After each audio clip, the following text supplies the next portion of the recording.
improve, we improved eventually, but they took us quite a while to decide which was the best way to get a strong bond strength. Well, the problem was that in time, cracks developed in the porcelain, and once it cracked, it peeled.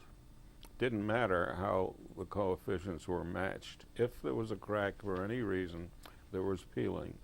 So we reasoned that if we could prevent the peeling, the porcelain could still crack and remain serviceable, and it did. And so we developed what we called a bonding agent, which was a metal dispersion with an enormous surface area when fired.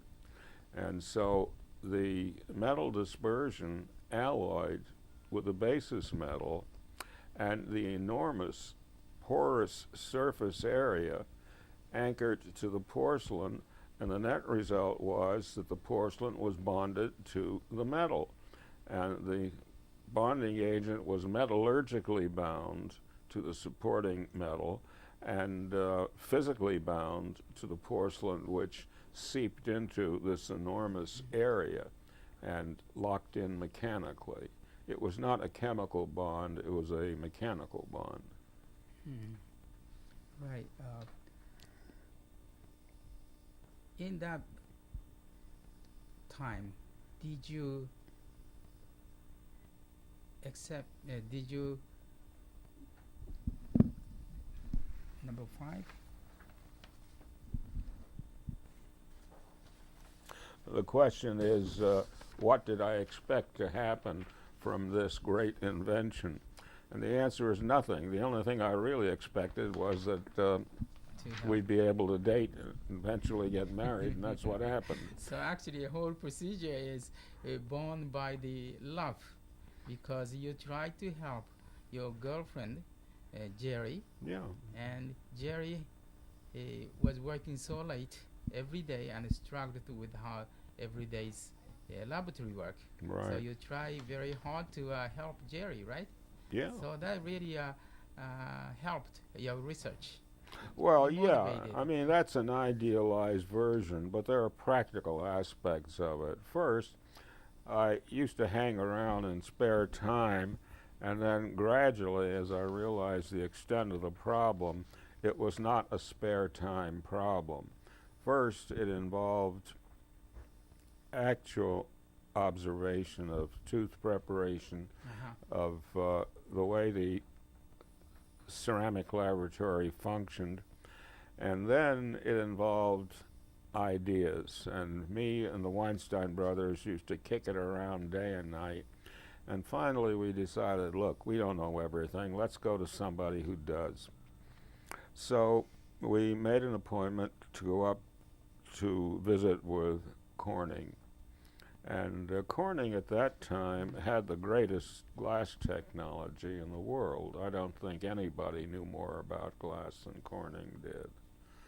And so we kicked it around with Corning, and Corning said, good luck, we can't help you. I see. So that left us sort of nonplussed. And actually, we all went up there. I went up with Dr. Weinstein and Jerry. Jerry wouldn't fly, so we got her drunk and on a plane, and then she flew. And coming back, same thing, martinis mostly. And so we kicked that one around, and we decided we'd had to go on our own, and we did.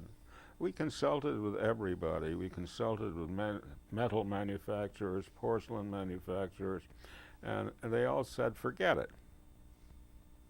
And there was a logical reason for saying forget it. The reason was this, and the thing that made it work altogether. The porcelain was a fired mixture of chemicals. And that mixture, when fired, had a thermal expansion coefficient. But it was not in equilibrium.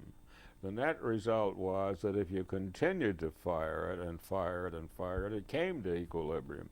But that equilibrium point was not the point that you had matched. And so the net result was that if you fired porcelain in excess, the coefficient of expansion did change.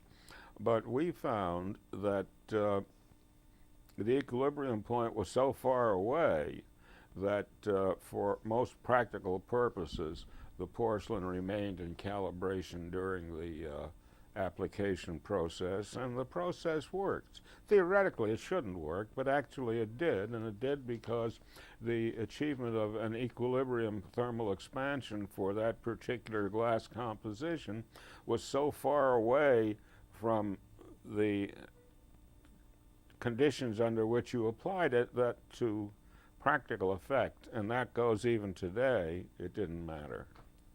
Mm. Well, the Ceramo-Metal, actually, you have named PFM, porcelain fused metal. That's actually originator. Mm-hmm. And before, there weren't any name because the Ceramo-Metal wasn't exist.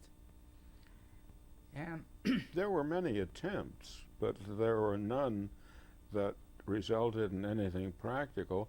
And that was not because I was a genius, but it was because the Weinstein brothers kept pouring in money. And that money was for equipment, my salary, travels, and everything else. Everybody wanted it, but nobody wanted to underwrite this kind of investigation. And I mean nobody. But once they had it, boy, did they come flying like flies to honey. that's right. Uh, Actually, let's talk something about experience between those travelers and the other individuals. And he came to the office with every idea to patients and asked, why